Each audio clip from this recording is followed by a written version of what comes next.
Avatar Meher బాబా జీవిత చరిత్ర అని పెద్దలు శ్రీ రామకృష్ణయ్య గారు రాసిన అద్భుత గ్రంథాన్ని మనం చదువుకుంటున్నాం. కిందటి వారం ఎక్కడ ఉన్నామో కొంచెం పరిచయం చేసుకుని ఈ రోజు విషయంలోకి వద్దాం. బాబా ప్రపంచ పర్యటన చేస్తున్నారు. అది ఎప్పుడంటే 1931 నుంచి 1941 వరకు బాబా ఎక్కడెక్కడ పర్యటించారు, ఈ విశేషాలన్నీ కూడా రామకృష్ణయ్య గారు తెలియజేశారు. కిందటి వారం ఎక్కడున్నామంటే 1931 సంవత్సరం సెప్టెంబర్ 1వ తేదీన బాబా రుస్తుము, ఆలీ, దాదా చాందీ అనే ముగ్గురు శిష్యులతో కలిపి రాజపుటాన్ ఓడలో మొదటి ప్రపంచ పర్యటనకు ఇంగ్లాండ్కి వెళ్ళారు. ఆ తర్వాత 12/9/1931 తేదీన బాబా లండన్ చేరారు. అక్కడ కూడా కొంతమందిని కలుసుకున్నారు. ముఖ్యంగా గాంధీజీ బాబాని కలిశారు. ఆ తర్వాత గాంధీజీ ఇన్వైట్ చేస్తే బాబా ఇంగ్లాండ్లో మళ్ళీ గాంధీ నివాసంలో కలిశారు. ఆ రోజు అక్టోబర్ 2వ తేదీ అయింది. ఆ గాంధీజీ అంటారు, తన బరువు దించుకోవడానికి బాబా సహాయాన్ని అర్థించితే బాబా అంటారు, విధి విధానం ప్రకారం జరగవలసింది జరుగుతుంది. నీ సామర్థ్యానికి అనుగుణంగా నీ ప్రయత్నం చెయ్యి. ఫలితాన్ని దైవ నిర్ణయానికి వదిలి చింతించకుండా ఉండు. నీవిచ్చిన మాటను మరవకు. నేను చేయవలసింది చేస్తాను అని గాంధీకి బాబా ఇచ్చిన భరోసా. అది కూడా తెలుసుకున్నామండి. ఆ తర్వాత బాబా అమెరికాలో ఫస్ట్ టైం కాల్ పెడతారు. అది ఎప్పుడంటే 1931 నవంబర్ 6వ తేదీన అమెరికా దేశంలో మొట్టమొదట బాబా అమెరికాలో కాలు పెట్టడం. ఆ తర్వాత ఒక స్వామి పరమానంద భారతదేశం నుండి వచ్చిన ఒక యోగి బాబాని కలుస్తాడు. అతను అడిగిన ప్రశ్నకి బాబా అంటారు, అనంతమైన అస్తిత్వం తప్ప వేరేమీ లేదు. నేను అస్తిత్వంతో నిరంతరం ఏకత్వాన్ని అనుభవిస్తూ ఉంటాను.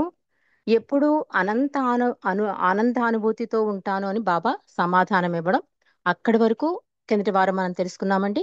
ఈ రోజు విషయంలోకి వద్దాం. నెల రోజులు అమెరికాలో గడిపిన తర్వాత బాబా ప్యారిస్ వెళ్ళి అక్కడి నుండి భారతదేశానికి ఓడలో జనవరి 1వ తేదీ 1932 సంవత్సరం మొత్తం 4 మాసాల పర్యటన ముగించుకుని తిరిగి భారతదేశానికి వచ్చారు మెహర్ బాబా. ప్యారిస్ నుండి బయలుదేరే ముందు రోజు బాబా ఒక సందేశం ఇచ్చారు. అదేంటంటే, మీరు నా నిజ స్వరూపాన్ని చూడలేరు. నేను మీకు కనబడే నా ఈ భౌతిక శరీరాన్ని కాదు. నా నిజ స్వరూపం ఇంకా అతి సుందరమైనది. నేను అనంత సత్యాన్ని, అనంత ప్రేమను, అనంత శక్తిని, నేను శాశ్వత జీవనాన్ని, నేనే రాముడిగా, నేనే కృష్ణుడిగా, నేనే బుద్ధుడిగా, నేనే జీసస్గా వచ్చి ఇంటిని ఇప్పుడు మెహర్ బాబాగా వచ్చానని చెప్పి బాబా ప్యారిస్లో సందేశం ఇచ్చారు. ఆ తర్వాత 1930వ దశకంలో పలుమార్లు బాబా ప్రాక్పశ్చిమ దేశాల్లో పర్యటించారు.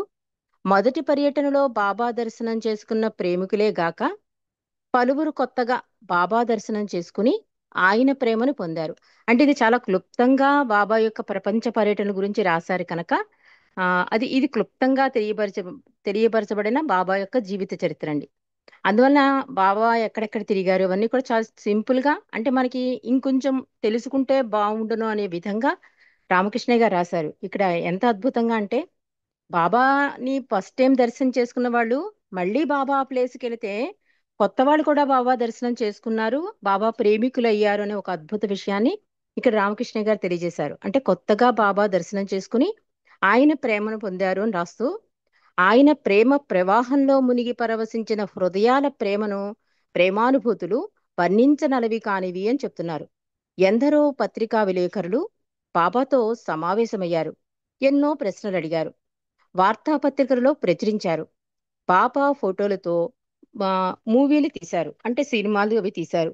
ఈనాడు కూడా మనం బాబా నడవడం, దర్శనాలు ఇవ్వడం ప్రత్యక్షంగా వాటి ద్వారా చూడగలుగుతున్నాం. మనందరం చూస్తున్నాం ఇప్పుడు ఫిలిమ్స్ అన్ని కూడా అప్పుడు వాళ్ళు తీసిన ఫిలిమ్సే అవి చెప్తున్నారు. 1932 సంవత్సరంలో రెండో ప్రపంచ పర్యటనలో ఆగస్టు 5వ తేదీన బాబా ఇటలీలోని అసిసి పట్టణంలో కొండపైన సెయింట్ ఫ్రాన్సిస్ కి చెందిన ఒక గుహలో ఏకాంతవాసం చేశారు. ఆ సమయంలో ఆయన ప్రపంచంలోని ఉన్నతాత్మలతో సమావేశమయ్యారు. సూక్ష్మ శరీరాలతో వారు హాజరయ్యారని, 2000 సంవత్సరాల వరకు జరగవలసిన భవిష్యత్ ప్రణాళికను నిర్ణయించామని బాబా చెప్పారు. ఆ సమావేశం తర్వాత బాబా భౌతికంగా చాలా నిరసించిపోయారు. బాబాతో ఉన్న అనుచరులకు కూడా బాబా వహించే విశ్వకార్యపు భారం అర్థం కాకున్నా ఆ బాధల పరివసనంగా భౌతిక శరీరంలో వచ్చే మార్పులను గుర్తించగలిగారు. అంటే ఆ అవతారుడు చేసే ఏ కార్యక్రమైనా అవగతం కాకపోయినా అక్కడ దగ్గరగా ఉన్న వాళ్ళకి బాబా ఎంత విశ్వకార్యభారాన్ని మోసారు అన్నది ఫిజికల్ గా ఆయన చూస్తే అర్థమవుతుంది అని చెప్తున్నారు. చాలా మార్పులు వచ్చేవట ఇలాంటి కార్యక్రమాలు బాబా చేసినప్పుడు. చాలా ఆ భౌతికంగా ఆ శరీరంలో మార్పులు వచ్చేవి. చాలా బాధను భరించేవాడు తండ్రి అని ఇక్కడ తెలియజేశారు. ఇక చలనచిత్ర నిర్మాణము అనే అధ్యాయంలో 1932 మే మాసం నుండి ఆధ్యాత్మిక సత్యాలను బహిర్గతం చేసే ఒక చలనచిత్ర నిర్మాణాన్ని చేయించాలనే ప్రగాఢ వాంఛను, ఆసక్తిని కనబరిచారు. ఈ చలనచిత్ర నిర్మాణం అనే కారణంతో అమెరికా అంటే లాస్ ఏంజల్స్ లో చలనచిత్ర పరిశ్రమతో సంబంధం కలిగిన కార్ల్వాల్ మెయిలర్, గ్యారెట్ ఫోర్టు, గ్యాబ్రియల్ ఫాస్కర్ మొదలగు వ్యక్తులు బాబా సంపర్కంలోకి వచ్చారు. 1930 వరకు చలనచిత్ర నిర్మాణం గురించిన కార్యంలో పాల్గొని వీరు బాబాతో సాంగత్యం చేశారు. ఆ తర్వాత బాబా ఈ విషయంపై శ్రద్ధ వహించలేదు. 1947 అక్టోబర్ 21 తేదీన మళ్ళీ గ్రాబ్రియల్ ఫాస్కల్, జీన్ అడ్రియల్, రాబర్ట్ లీర్తో కలిసి వ్రాసిన దృశ్య కావ్యాన్ని ఆధారంగా తీసుకుని అవతార్ అనే చిత్రాన్ని నిర్మించాలనే అభిలాష వ్యక్తం చేశాడు. కానీ బాబా పూర్తిగా విరమింపజేశారు. మెహర్ బాబా ఒక్కొక్క సమయంలో ఒక్కొక్క కార్యక్రమంలో అమిత శ్రద్ధ చూపించేవారు. ఆ సమయంలో ఆ పనికి తప్ప వేరే ఏ పనిపైన బాబా ఆసక్తి లేనట్టుగా గోచరించేది. కొన్ని రోజులు, నెలలు లేదా సంవత్సరాల తర్వాత అమిత శ్రద్ధతో చేసిన ఆ పనిని పరిపూర్ణమైన బంధరాహిత్యంతో నిలిపివేసేవారు. బాహ్యంగా బాబా చేసే ఏ పని ఆయనకు ప్రాముఖ్యత కాదు. అది పరంజామా లాంటిది. అంటే ఒక ఇల్లు కడుతున్నప్పుడు కర్రల సాయంతో స్లాబ్ పెడతారు కదా! ఆ పని అయిపోయాక కర్రలను ఎలా తీసేస్తారో బాబా యొక్క కార్యక్రమం కూడా పరంజామా లాంటిది అని చెప్తున్నారు. ఆ కారణంగా బాబా దరికి చేరిన వారి ద్వారా ఆధ్యాత్మిక జాగృతిని కలగజేయడమే. అంటే ఆయన దగ్గరికి వచ్చేది ఏదైనా సరే ఒక ఆధ్యాత్మిక జాగృతి కోసమే ఆ కార్యక్రమాలు ఉండేవి. ఆ పని అయ్యాక తీసేసేవారు బాబా అని చెప్తున్నారు. ఆయన నెరవేర్చే అసలు ప్రయోజనం ఆయన ఏ పని చేసినా పూర్తి శ్రద్ధతో, సహజమైన ఆయన సమక్షంలో పరిపూర్ణతతో చేసేవారు. ఆధ్యాత్మిక ప్రయోజనం కోసం దైవీ మానవుడుగా అవతరించే పరమాత్మ జీవన స్రవంతిని ఆ సమయంలో అన్ని విధాలా త్వరితం చేస్తాడు. మెహర్ బాబా రెండవసారి అమెరికాకు వెళ్ళినప్పుడు అది 1932 మే 30వ తేదీన లాస్ ఏంజల్స్లో లాస్ ఏంజల్స్ టైమ్స్ అనే పత్రికా సంపాదకుడు బాబాను కలుసుకుని కొన్ని ప్రశ్నలు అడిగాడు.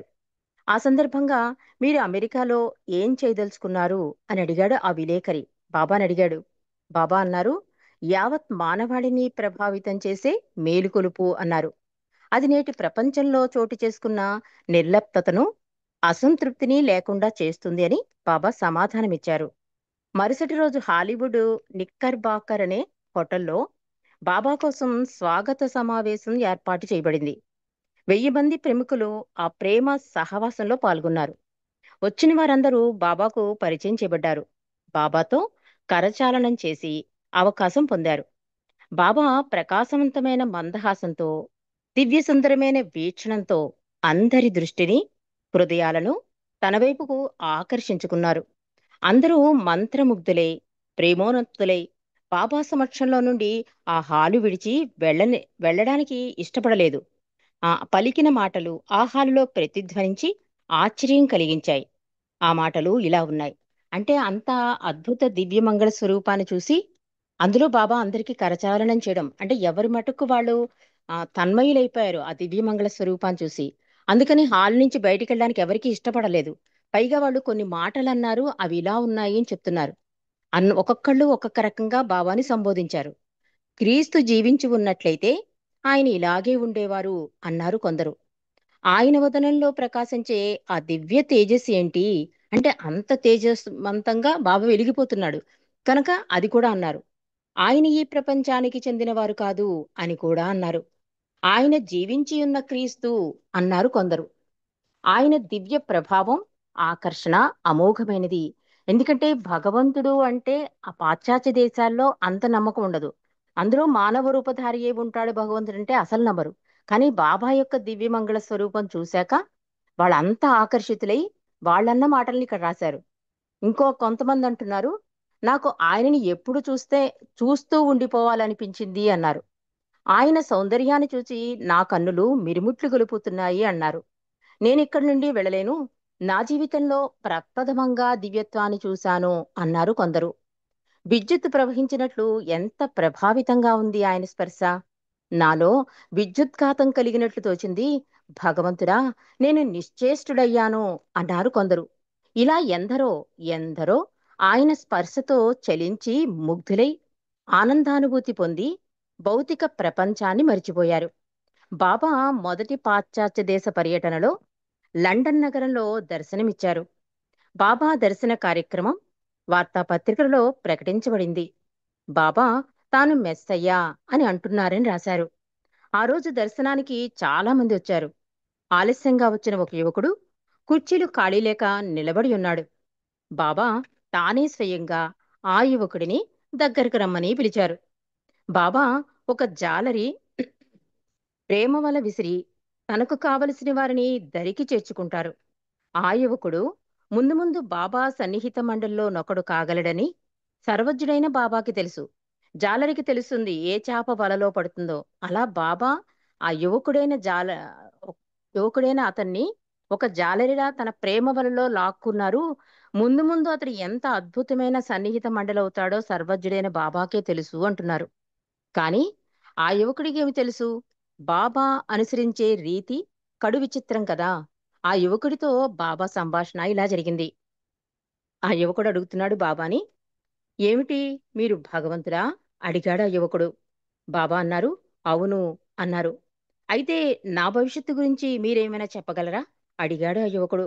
ఓ, నాకంతా తెలుసు అన్నారు బాబా. మీరు భగవంతుడే అయితే నేను చెయ్యబోయేదేమిటో చెప్పండి చూద్దాం.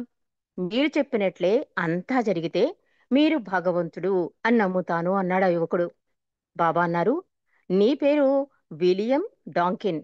నీవు వైద్య శాస్త్రం అంటే మెడిసిన్ చదువుతున్నావు. ఆ చదువు పూర్తి చేస్తావు అన్నారు బాబా ఆ యువకుడితో. యువకుడు అంటాడు, ఏంటి, నేను మెడిసిన్ పూర్తి చేస్తానా? ఆ తర్వాత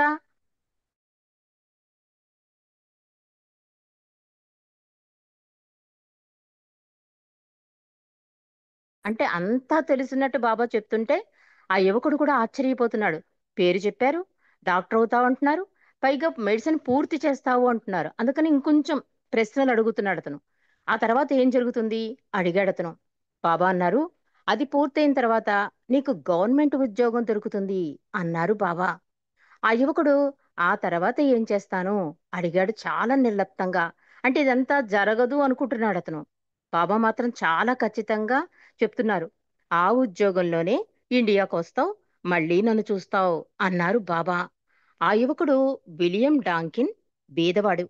ఆర్థిక పరిస్థితి బాగోలేక చదివే మెడిసిన్ ని మధ్యలోనే మానుకునే పరిస్థితిలో బాబా చెప్పిన మాటలు విని ఆశ్చర్యం కలిగింది. ఎందుకంటే భగవంతుడని చెప్తున్నాడు కదా బాబా, అందుకని వచ్చాడు. కానీ తన గురించి అన్నీ చెప్తున్నాడు. కానీ తనకు అన్ని ఆపోజిట్ గా ఉన్నాయి. మెడిసిన్ చదవాలంటే చాలా డబ్బుతో పని. ప్రెజెంట్ తన పరిస్థితి, ఆర్థిక పరిస్థితి ఏం బాగోలేదు. మరి ఎలా మెడిసిన్ కంప్లీట్ అవుతుంది? బాబా చూస్తే కంప్లీట్ అవుతుందని చెప్తున్నారు. అంతా చాలా ఆశ్చర్యంగా అతనికి. బాబా చెప్పిన మాటలు తన డైరీలో రాసుకున్నాడు ఆ యువకుడు.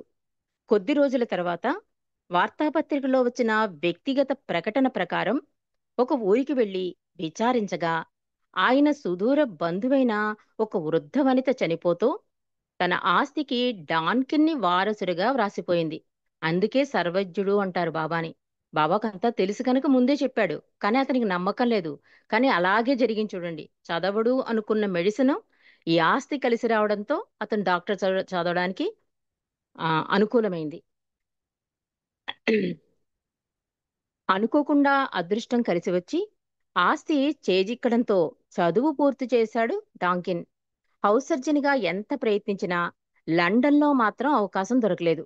మారుమూల గ్రామంలో హౌస్ సర్జన్ కోసం కోర్సు పూర్తి చేసి పోస్ట్ గ్రాడ్యుయేట్ డిగ్రీ కూడా సంపాదించి ప్రభుత్వోద్యోగంలో చేరాడు ఆ యువకుడు. బాబా మాటలను మరిచిపోయాడు కూడా. అన్న అంటే జరుగుతున్నదంతా ఆస్వాదిస్తున్నాడు తప్ప, డైరీలో రాసుకున్నాడు తప్ప, జరుగుతున్నప్పుడు మాత్రం పూర్తిగా మరిచిపోయాడు బాబా మాటల్ని.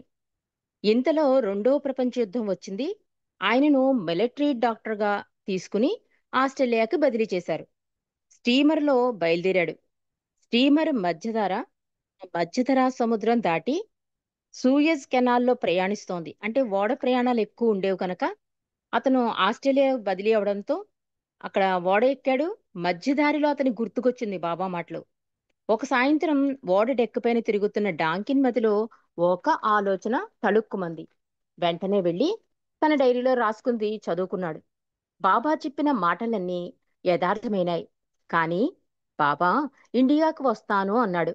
తను ఆస్ట్రేలియాకు బదిలయ్యాడు. బాబా దేవుడన్నాడు. బాబా దేవుడిని అన్నారు కదా, ఎలా అవుతాడు? ఆయన మాట తప్పింది కదా అనుకుని వెంటనే ఒక ఉత్తరం రాసి పోస్ట్ చేయడానికి బయలుదేరాడు డాంకిన్. అంటే బాబా అన్నారు కదా, అన్ని జరిగాయి కానీ ఒక్కటే జరగలేదు. ఆ ఒక్కటే పట్టుకున్నాడు చూడండి డాంకిన్. బాబా ఏమన్నారు, నువ్వు ఇండియా వస్తావు అన్నారు, కానీ నాకు ఎక్కడ ట్రాన్స్ఫర్ అయింది? ఆస్ట్రేలియా అయింది. కాబట్టి ఇది తప్పింది కనుక బాబా దేవుడు కాదు అని నిర్ణయం చేసుకుని ఒక లెటర్ రాసేద్దాం బాబాకని రాసుకున్నాడు. అది పోస్ట్ చేయడానికి వెళ్తుంటే పోస్ట్ మ్యాన్ డాన్కిన్ని వెతుక్కుంటూ వచ్చి ఒక టెలిగ్రామ్ అందించి వెళ్ళాడు. ఆస్ట్రేలియాకు వేసిన ఆర్డరు రద్దు చేశాం. ఇండియాకు వెళ్లి బెంగళూరులో మిలిటరీ హాస్పిటల్లో చేరవలసిందని ఉంది ఆ టెలిగ్రామ్. డాన్కిన్ నిర్ఘాంతపోయాడు. అతని ఆశ్చర్యానికి అంతులేదు. అంటే అన్నీ జరిగాయి, ఇదొక్కటి అనుకుంటే ఇది కూడా జరిగిపోయింది. కంపల్సరీ ఇండియాలో వెళ్లి బెంగళూరు హాస్పిటల్లో జాయిన్ అవ్వాలి. నిజంగా బాబా భగవంతుడే అని అప్పుడు నిర్ధారించుకున్నాడు డాంకిన్. బెంగళూరులో పనిచేరిన కొద్ది రోజులకే బాబా బెంగళూరులోనే మస్తులకు పిచ్చివాళ్లకు ఆశ్రమాన్ని ఏర్పరిచి ఉన్నారని తెలుసుకుని వెళ్లి బాబా దర్శనం చేసుకున్నాడు డాంకిన్. తరచుగా బాబా వద్దకు వెళ్ళేవాడు. కొన్నాళ్ల తర్వాత ఆయనకొక గట్టి ఆలోచన కలిగింది.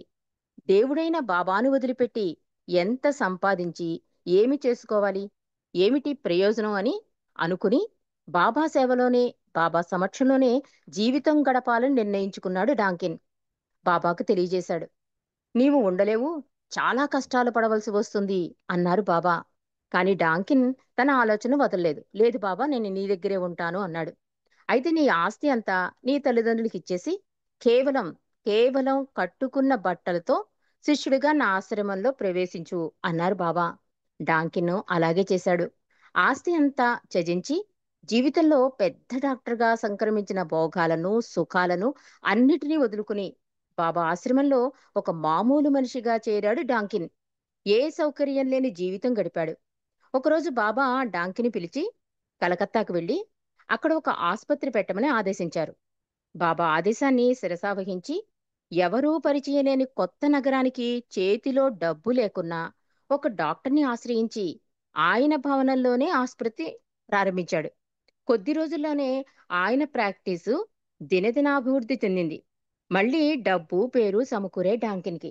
వెంటనే అన్నీ వదిలి రావలసిందిగా బాబా ఆదేశించారు.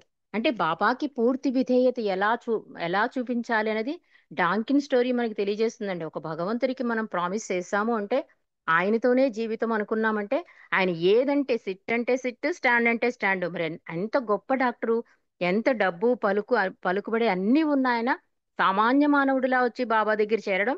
బాబా ఇక్కడ కాదు, నువ్వు కలకత్తా వెళ్ళి అక్కడ ఉద్యోగం చెయ్యంటే అసలు ఎవరూ పరిచయం లేదు, చేతిలో డబ్బు లేదు. అయినా బాబా మీద ఉన్న విశ్వాసం, నిజాయితీగా వెళ్ళాడు. అక్కడ మళ్ళీ సక్సెస్ అయ్యాడు. మంచి పేరు వచ్చేసింది. మళ్ళీ బాబాయ్ ఏమని ఆదేశించారు, అన్నీ వదిలేసి తనకు ఆశ్రమించిన డాక్టర్కి అన్నీ ఇచ్చేసి బాబా వద్దకు వచ్చేయమన్నారు బాబా. మరికొద్ది రోజుల తర్వాత బాబా డాంకిని పిలిచి బొంబాయికి వెళ్లి అక్కడ చాకలి దుకాణం నడపమని, దుస్తులు అతడే స్వయంగా ఉతకాలని చెప్పారు బాబా. బాబా ఆజ్ఞ ప్రకారం డాక్టరు బొంబాయికి వెళ్లి చాకలి వృత్తి చేపట్టాడు. ఆయన స్వయంగా ఉతకవలసి వచ్చినందున తనకు చేతనైనంత పనిని మాత్రమే స్వీకరించి శ్రమించాడు. ఒక డాక్టర్ చాకలి పని చేశాడు చూడండి. అంటే అతనికి ఆ బాబా మీద ఉన్న అచంచలమైన ప్రేమను మనం గుర్తించాలి. ఆ నమ్మకం, విధేయత. ఆ వృత్తిలో కూడా రాణించి డబ్బు పేరు సమర్పించుకున్నాడు డాంకిన్. ఆ వృత్తి కూడా మాని రావలసిందిగా బాబా కబురు చేశారు. వెంటనే అన్నిటినీ వదిలి వెళ్లి బాబా చెంత చేరాడు. నా పని అహంకార నాశనం అన్నారు బాబా డాంకిన్తో. ఆయన చేసే పనులు ఆయన చేసే పనులకు అర్థం సామాన్య మానవ మేధస్సుకు గోచరించదు. మనస్సు ద్వారా తర్కించడం మానివేసి బాబా ఆజ్ఞలను విధేయతతో నెరవేర్చి బాబాకు ప్రీతిపాత్రుడయ్యాడు డాక్టర్ డాంకిన్ ధన్యజీవి. అవతార్ మెహర్ బాబా కీ జై. జై బాబా అండి. మిగిలిన విశేషాలు మళ్ళీ వారం తెలుసుకుందాం. జై బాబా అండి. శేషరత్నం గారు. జై బాబా అండి. మహాప్రభు చరిత్రలోని విషయాలన్నీ చక్కగా చదివి మా అందరికీ వినిపించారు, చక్కగా అర్థమయ్యేటట్టు. మీకు జై బాబాలు, ధన్యవాదాలు. బాబా వారి ఆశీస్సులు మెండుగా ఉండాలని కోరుకుంటున్నాను.